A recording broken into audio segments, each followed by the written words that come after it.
Peu de figures bibliques ont suscité autant de fascination et de spéculation que Marie-Madeleine. Son nom résonne à travers les siècles, mais une question persiste. Qui était Marie-Madeleine dans la Bible réellement?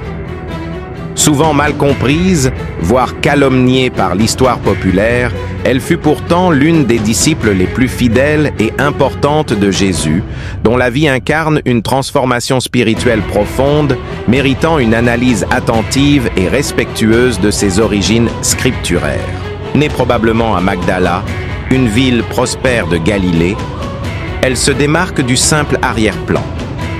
Cette cité, connue pour sa pêche et ses activités commerciales, offrait un cadre de vie dynamique, mais aussi potentiellement vulnérable aux maux spirituels et sociaux de l'époque.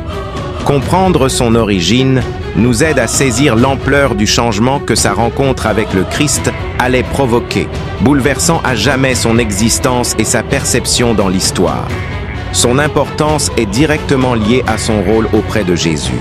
Elle n'était pas une disciple secondaire, mais une femme dont la foi et le service sont soulignés par les évangiles. Elle représente un témoignage puissant de l'amour rédempteur, et son histoire nous invite à dépasser les mythes pour embrasser la vérité scripturaire. Nous explorerons comment une femme, marquée par des souffrances indicibles, devint un pilier de la nouvelle foi. L'aura de mystère qui l'entoure est en partie due aux interprétations erronées qui l'ont assimilée à d'autres personnages bibliques, notamment la femme pécheresse anonyme. Ces confusions ont obscurci sa véritable identité et son rôle. Ce voile de méprise rend d'autant plus essentiel une plongée dans les textes originaux pour découvrir la femme qu'elle fut vraiment, loin des légendes et des clichés réducteurs. Alors, qui était cette femme extraordinaire dont le nom continue d'interpeller des érudits aux croyants? Son parcours est celui d'une rédemption éclatante, d'une loyauté inébranlable et d'un témoignage audacieux. Nous allons dénouer les fils de son histoire, explorer son contexte et ses défis pour enfin comprendre les leçons intemporelles que sa vie nous offre encore aujourd'hui. Pour saisir pleinement l'histoire de Marie-Madeleine, il est crucial de comprendre le contexte sociétal complexe de la Galilée au 1er siècle. C'était une époque où les femmes avaient un statut subordonné et où la possession démoniaque était une réalité effrayante, souvent associée à l'isolement et à la honte. Vivre avec un tel fardeau spirituel rendait l'existence particulièrement difficile et marginale. Les évangiles nous révèlent qu'elle fut délivrée par Jésus de 7 démons, Luc 8:2. Cette information, bien que concise, est capitale. Elle dépeint une femme ayant enduré une souffrance inimaginable, une affliction profonde qui devait probablement altérer sa vie quotidienne, son identité et sa place dans la communauté. Imaginez le poids de cette condition, la terreur et la solitude qu'elle devait ressentir avant sa rencontre salvatrice. Cette possession par 7 démons ne doit pas être confondue avec une vie de péché moral, comme l'ont malheureusement suggéré des traditions ultérieures. Au contraire, elle témoigne d'une maladie spirituelle grave dont Jésus la guérit. Cette délivrance fut un événement transformateur, un acte de pure compassion divine qui l'a libérée de chaînes invisibles, lui offrant une seconde chance, une nouvelle dignité. Dans cette société rigide, une femme ainsi affligée aurait été stigmatisée, rejetée, considérée comme impure ou maudite. La guérison par Jésus n'était donc pas seulement un miracle physique ou spirituel.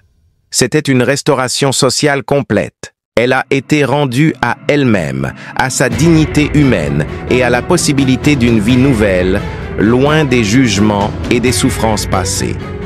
Sa situation initiale, marquée par cette obscurité et cette marginalisation, contraste de manière saisissante avec la lumière et la liberté qu'elle allait connaître. C'est de ce point de départ difficile que naîtra une foi d'une intensité remarquable, une dévotion qui allait la mener à des actes de courage extraordinaires, défiant les attentes de son époque et les normes sociales établies. La libération de Marie-Madeleine par Jésus marqua le début d'une foi inébranlable et d'une loyauté exceptionnelle. Sa guérison ne fut pas un simple acte ponctuel, mais le catalyseur d'un engagement total. elle devint l'une des femmes qui suivaient Jésus, le servant, avec leurs propres biens, démontrant un soutien pratique et fervent qui était vital pour son ministère itinérant. Son dévouement ne faiblit jamais, même face à l'adversité la plus sombre. Alors que beaucoup de disciples masculins s'étaient enfuis lors de l'arrestation de Jésus, Marie-Madeleine resta fidèle, présente au pied de la croix.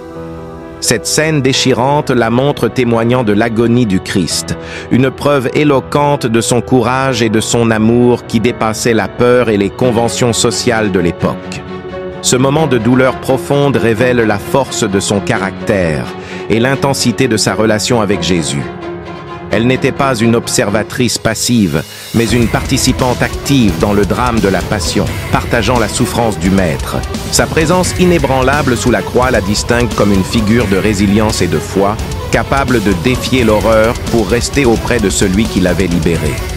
Après la crucifixion, son engagement ne s'est pas arrêté. Elle fut parmi les femmes qui préparèrent les aromates pour embaumer le corps de Jésus, un acte de piété et de service, même dans le deuil. Son intention était d'honorer dignement son Seigneur, montrant un respect profond et une persévérance remarquable, même quand l'espoir semblait évanoui. Ces actes, du service quotidien à la présence aux moments les plus critiques, dessinent le portrait d'une femme d'une foi exceptionnelle.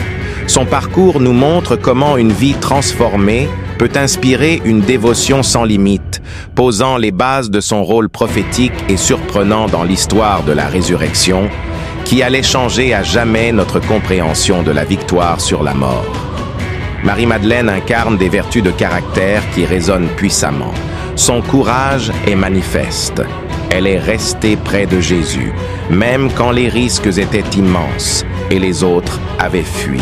Cette bravoure, peu commune pour une femme de son époque, est un témoignage de sa force intérieure et de sa conviction profonde, défiant ouvertement la peur et la conformité. Sa loyauté est une autre de ses qualités distinctives. Elle a suivi Jésus sans hésitation, a pourvu à ses besoins et est restée fidèle jusqu'à la fin, et même au-delà. Cette fidélité indéfectible n'était pas juste un simple soutien, mais un engagement de toute une vie, démontrant une reconnaissance éternelle pour la transformation qu'elle avait vécue et l'amour qu'elle portait au Christ. La persévérance de Marie-Madeleine brille le matin de Pâques. Alors que le désespoir aurait pu l'emporter, elle se rendit au tombeau, cherchant à accomplir son devoir d'amour. Son obstination à trouver et à honorer le corps de Jésus, malgré la douleur et l'incertitude, est une leçon de ténacité et d'espoir qui transcende les circonstances les plus sombres. Elle a également montré une humilité profonde. Malgré son rôle important et la faveur qu'elle avait reçue de Jésus, elle est toujours restée une servante dévouée. Sa stature spirituelle n'a jamais été source d'orgueil, mais d'un service continu et silencieux. C'est cette humilité qui lui a permis de recevoir une révélation d'une importance capitale. Ses traits de caractère, courage, loyauté, persévérance et humilité la définissent comme une figure inspirante. Il nous rappelle que la véritable force ne réside pas dans le pouvoir ou la position sociale, mais dans la pureté du cœur et la constance de l'esprit, qualités essentielles pour quiconque cherche à approfondir sa foi. D'ailleurs, si ce voyage à travers l'histoire biblique vous passionne, n'hésitez pas à vous abonner pour ne manquer aucune de nos prochaines explorations. La relation de Marie-Madeleine avec Dieu, manifestée à travers Jésus, culmine dans un événement d'une portée inouïe.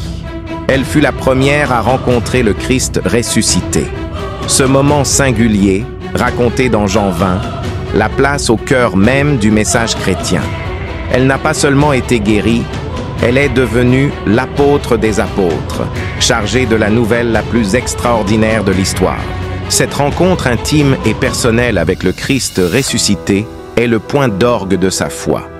C'est à elle que Jésus se révèle d'abord, lui confiant le message de sa résurrection. Cela démontre une confiance divine immense et une reconnaissance de sa fidélité inébranlable. Sa capacité à reconnaître la voix du Seigneur, même dans le chagrin, est un témoignage puissant de sa connexion spirituelle profonde. Son témoignage, J'ai vu le Seigneur n'est pas seulement une anecdote, c'est le fondement de la foi chrétienne. Elle a été le premier messager de l'espérance, apportant la lumière au milieu de la tristesse et de la confusion des disciples. Sa proclamation a inauguré l'ère de la Nouvelle Alliance, montrant comment une femme pouvait être choisie pour une mission aussi capitale et divine. L'histoire de Marie-Madeleine nous parle aujourd'hui de rédemption et de transformation. Elle nous enseigne que peu importe notre passé, les souffrances ou les jugements que nous avons endurés, Dieu offre la guérison, la dignité et un nouveau départ. Sa vie est une preuve vivante que la grâce divine est disponible pour tous, nous invitant à embrasser le pardon et à servir avec un cœur renouvelé. Ainsi, Marie-Madeleine reste un phare d'espérance et un modèle de foi. Son parcours, de l'obscurité à la lumière, de la souffrance à la mission divine, nous encourage à persévérer dans notre propre marche spirituelle. Sa vie nous rappelle l'importance du service, de la loyauté et du courage, nous invitant à une relation authentique avec le divin, pleine de révélations et de possibilités. Partagez en commentaire vos propres réflexions sur cette figure fascinante.